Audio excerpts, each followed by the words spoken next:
Èèyàn ilé èwo lẹ ṣe ẹ káàbọ̀ sí Mashola Gist TV. Ṣé àlàáfíà ni ẹwà gbogbo lè ń kọ gist tèmi èyí tá a gbọ́ òun ni. Bí a ṣe gbọ́ wọ́n ní Olori Tobi wọ́n ní ó sọ fún Queen Naomi wípé kí Queen Naomi kí ó dákẹ́ gbogbo wàhálà tó ń fà lẹ́sẹ̀ lórí pé kò fẹ́ márì àbò fẹ́ márì. Wípé tó bá fẹ́ márì kó lọ márì jẹ́jẹ́. Ipa ariwo tí Queen Naomi ń pa yìí wípé ó ti pọ̀ jù. Wípé yàtọ̀ sí yẹn tí ò bá lè tọ́jú Tadéníkáwò kó mú Tadéníkáwò wá sọ́dọ̀ òun á tọ́jú Tadéníkáwò kó go ahead láti lọ márì. Wípé kó stop gbogbo ẹjọ́ àti àròyé tó ń rò yìí.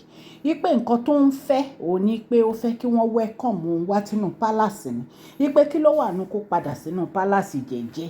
Ẹ̀yin èèyàn lé nǹkan tá a gbọ́ allegedly wípé Olori Tobi sọ ni. Ẹ jẹ́ ká jọ wọnú gist tèmi. Ẹ̀yin èèyàn lé ẹ̀yin náà mọ̀ ìgbà tí wọ́n ní Olori Tobi ti bẹ̀rẹ̀ wàhálà lórí pé kí ó máa fẹjú sí ọ̀rọ̀ Queen Naomi àti gbogbo àwọn nǹkan tí ó ń sọ. Ìkíní a gbọ́ wípé ó sọ̀rọ̀ nípa diplomatic passport. Ìkejì a gbọ́ wípé ó sọ̀rọ̀ nípa ilé tí Kabiyesi tí wọ́n wé fún Tadéníkáwò. Lẹ́yìn yẹn ni a gbọ́ pé ó sọ̀rọ̀ nípa oil and gas. Ṣùgbọ́n èyí tí ó wá ṣẹlẹ̀ yìí Pastor Adémíjú èyí tó propose sí Queen Naomi èyí tí Queen Naomi ò dẹ̀ gbà òun ni Tobi ń sọ wípé kí Queen Naomi go ahead láti máa. Ẹ̀yin èèyàn lé ẹ jẹ́ ká jọ wọ inú gist tèmi. Mashola Gist TV ń kí yín. Mashola Gist TV ń kí yín. Adúpẹ́ atọ́pẹ́dá. Mashola Gist TV ń kí yín. Mashola Gist TV ń kí yín ó ní ẹ ṣé o lọ́wọ́ ọkùnrin lọ́wọ́ obìnrin lọ́wọ́ ọmọdé lọ́wọ́ àgbà lórí gbogbo bẹ́ẹ̀ ṣe ń comment ten like ten share àdúpẹ́ ní ọwọ́ gbogbo yín. Mashola Gist TV ń kí yín. Ẹ̀yin olólùfẹ́ wa ẹ káàbọ̀ sí Mashola Gist TV. Ṣé àlàáfíà ni ẹwà gbogbo lè ń kọ́?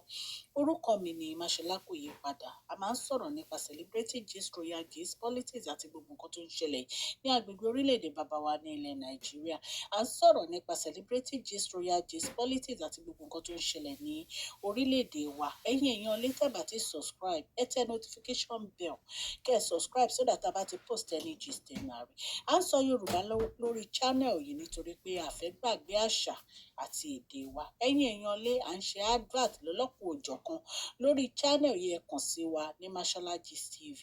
Ọlọ́run Elédùmarè á bá mi gọ́wọ́ yín sókè o. Ọlọ́run Elédùmarè á bá mi ran gbogbo yín lọ́wọ́ o. Òkè òkè ni ọlá yín á máa lọ o. Ọlá yín ò ní lọ ìsàlẹ̀ láíláí. Bí a ṣe gbọ́ wọn ni Olori Tobi ní kí Queen Naomi kó go ahead kó lọ márì tó bá fẹ́ márì kó stop ariwo tó ń pa o. Wípé torí àwọn ò ráyè ògbẹ́jọ́ wíníwíní èyí tí wọ́n ń ròyìn. Wọ́n ní Olori Tobi tún tẹ̀síwájú pé kí ló dé tí Queen Naomi máa ní wọ́n máa hot Tadéníkáwò nínú palace pé ó kàn ń wá àwáwí ni. Wípé kò sẹ́ni tó fẹ́ hot Tadéníkáwò nínú palace tó bá fẹ́ return sínú palace kó return sínú palace.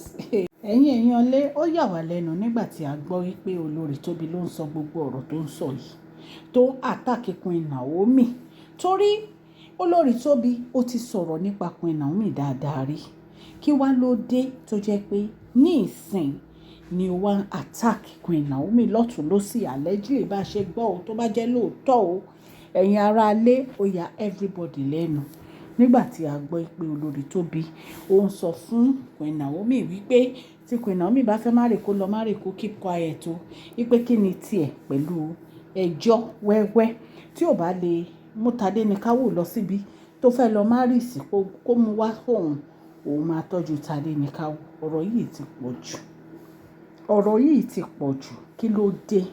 Kí la gbé kí la jù? Kí la gbé kí la jù? Ẹ ń sọ pé kí Queen Naomi mú Tadéníkáwò wá. In fact wọ́n tiẹ̀ ló tún sọ pé Queen Naomi ò fẹ́ mú Tadéníkáwò wá sínú palace ni kò sí nǹkan tó máa ṣe Tadéníkáwò. Ẹ̀yin èèyàn lé ẹ rí pé ìtú lágbára. Wọ́n ní ṣe ló send voice note sí Olori Naomi ìyẹn Tobi. Wọ́n ló send ẹ̀ sí Queen Naomi. Wọ́n ní ìgbà tí Queen Naomi gbọ́ voice note yìí wọ́n ní wọ́n send ẹ̀ sí Kabiyesi.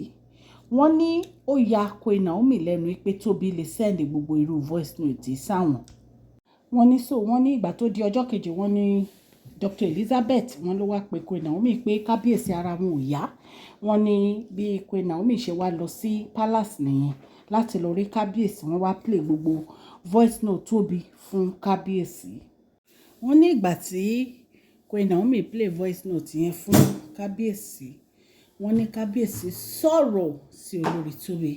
Wọ́n ní kì í ṣe ọ̀rọ̀ kékeré. Wọ́n ní ṣe ni Olori Tobi bẹ̀rẹ̀ sí sunkún. Nǹkan tí ò yé mi lọ́rọ̀ Olori Tobi yìí, ó ní wípé ṣé Olori Tobi ti gbàgbé gbogbo nǹkan tí ó ṣẹlẹ̀ láàrin àwọn àti Queen Naomi ni? Olori Tobi wá ní kí Queen Naomi gbé Tádéníkáwò wá sínú palace, ó máa tọ́jú Tádéníkáwò. Yìí ti pọ̀ ju Olori Tobi. Kò dẹ̀ ń ṣe ẹnu ẹ ló ti yẹ kí irú ọ̀rọ̀ bá jáde sí Queen Naomi, because Queen Naomi ò deserve gbogbo irú nǹkan báyìí. Queen Naomi ò deserve ẹ̀. And this is getting too much of you. Kí ni a fẹ́ sọ pé ó bà lé ẹ? Kí la fẹ́ ló bà lé ẹ? Ṣó rè pé kábíyèsí máa gbàgbé ìyàwó wọn ni? Ẹni tó bá wọn jìyà.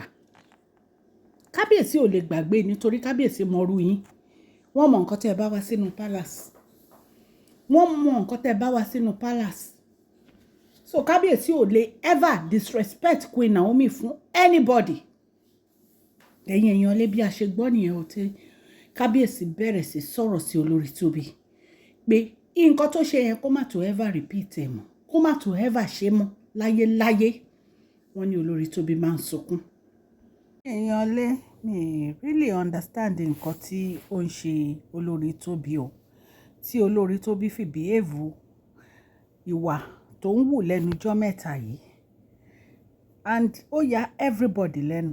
Tó bá ní Olori Tobi lè ṣe, gbogbo wa máa jiyàn. Allegedly bá ṣe gbọ́ tó bá jẹ́ òótọ́ ni rumor yìí o. So right now wọ́n ní kábíyèsí àti ẹ̀wẹ́ pé kábíyèsí block ẹ̀ gan lórí line. Ìpè kábíyèsí ti block number ẹ̀ lórí line. Nǹkan tá a gbọ́ nìyẹn. Wọ́n ní ṣe ni ó sá lọ sí ọ̀dọ̀ bàbá kábíyèsí àti àwọn family kábíyèsí pé kábíyèsí block line lórí phone. Lẹ́yìn yìí wọ́n ní kábíyèsí wọ́n ná bínú, wọ́n ná sọ̀rọ̀ sí Olori Tobi.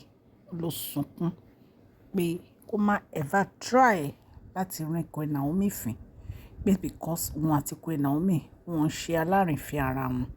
Ìpè àwọn ò fi Queen Naomi bá anybody ṣeré. Àwọn nífẹ̀ẹ́ Queen Naomi tọkàntọkàn ni. Kò dẹ̀ sẹ́ni tó lè replace Queen Naomi. Ẹ̀yin èèyàn lé nǹkan tá a gbọ́ nìyẹn tán ní kábíyèsí sọ fún Olori Tobi. Ẹ̀yin èèyàn lé mo dúpẹ́ lọ́wọ́ yín fún àdúrótì yín lórí channel mi o. Ọlọ́run Elédùmarè á wà pẹ̀lú yín o. Òkè òkè ni ọlá yín á máa lọ. Ẹ jẹ́ bá mi fún fídíò yìí ní thumbs up o. Ẹ̀yin tẹ́ ti subscribe o, so that a bá ti post any gist ẹ máa rí. Ọlọ́run Elédùmarè á bá mi gbọ́wọ́ yín sókè. Please share this video, like and subscribe.